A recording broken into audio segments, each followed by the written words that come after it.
Welcome, fellow men and women of culture. Do you guys remember high school?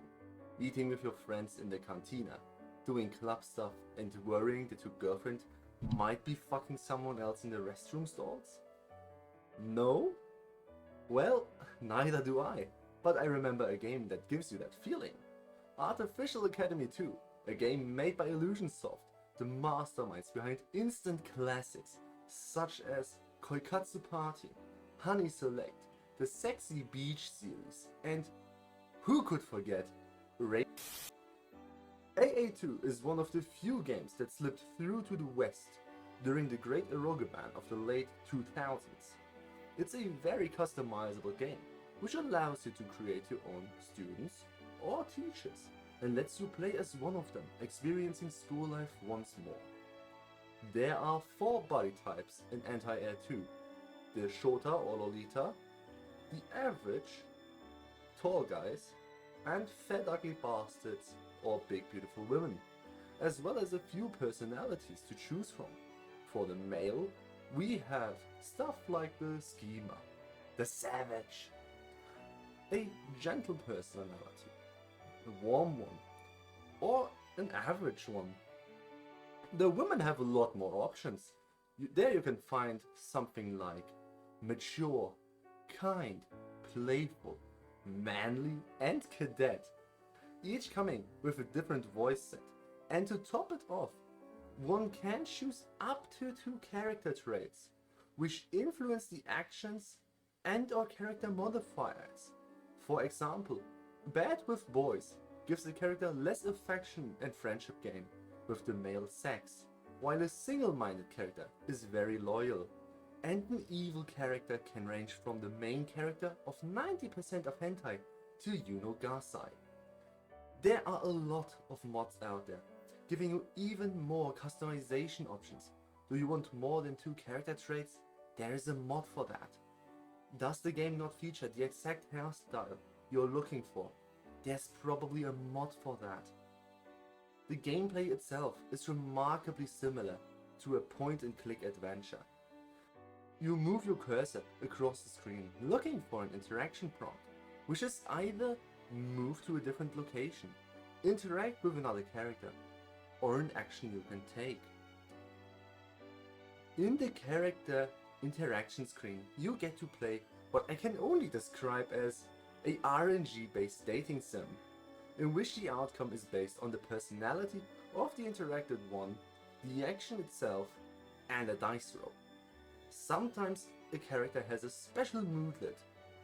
It is your task to identify the moodlet and act appropriately, thus resolving the problem and returning the character to their intended self. What is the end goal, you might be asking? Well, let me tell you, there is none. The goal is whatever you want it to be. Want to see who will get pregnant first? Go for it. Then that's a winning condition. Do you want to see what happens if there's an entire class full of yandere and only one object of affection? Then my guy, go for a round of yandere roulette, what can I say? Maybe you just want to experience a more erotic day in the life of a high school student or teacher? Then do just that. Or convince everyone to join your club specifically and put an end to the divide spread through the school encouraged by the different clubs, thus ending the club wars. The school ground is the limit, regardless of what the experience might be. The sex scenes are nothing to scoff at. For a game that came out in 2019, the scenes do look good. And they did so back then. Even by today's standard, and especially the standard of most eroge, it still holds up. Even though it might be lacking the detail of Illusion's more recent games, I just have to appreciate the level of eroticism that went into these models, the female ones specifically.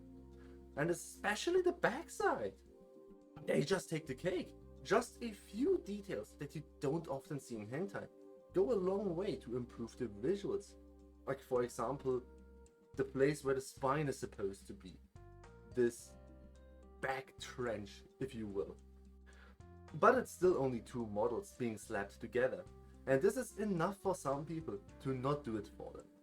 I can understand it very well.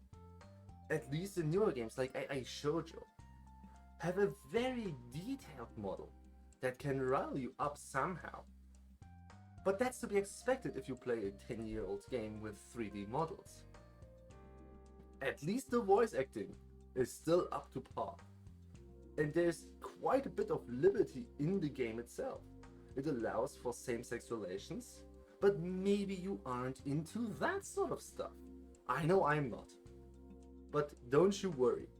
You can decide the sexuality of the characters in the character creator, thus indirectly disabling same-sex relations, or have only same-sex relations, if that's your thing.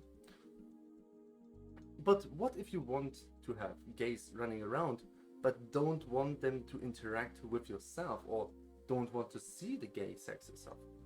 Well, still, you don't have to worry about that, since if you aren't directly involved in the sex scenes, they just look like two figurines humping each other, which really doesn't show anything, and surprisingly makes the game streamable on platforms like YouTube. As long as you stay clear of the sex yourself, that is. There is at least one question left. Maybe you have already answered the question of whether or not you should play it, but I guarantee you the question of how you get the game to run is still on the table.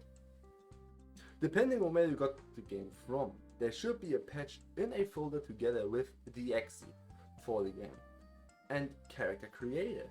You will have to install the patch first, and then you have to try some of the modules out, like the Windows 10 fix, which resolves the problems this game has with Windows 10 since it came out during a time where Windows 10 wasn't even on the horizon. And maybe you need the locale emulator, if you did not change your Windows locale to the Japanese one already, since this is necessary to remove the region lock. If you have listened to this and are still interested in the game, even though it can be a bother to get it to run, I would say play it, give it a shot.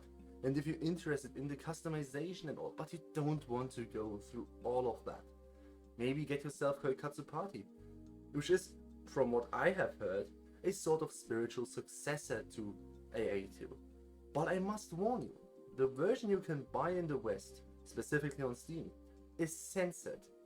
But don't you worry, because IllusionSoft published a special patch to restore the lost content. You just have to look for it. And with that, I will leave you be until the next review. If you've enjoyed the video, maybe leave a like and a subscription for more. Thank you very much, and I'll see you at the next review.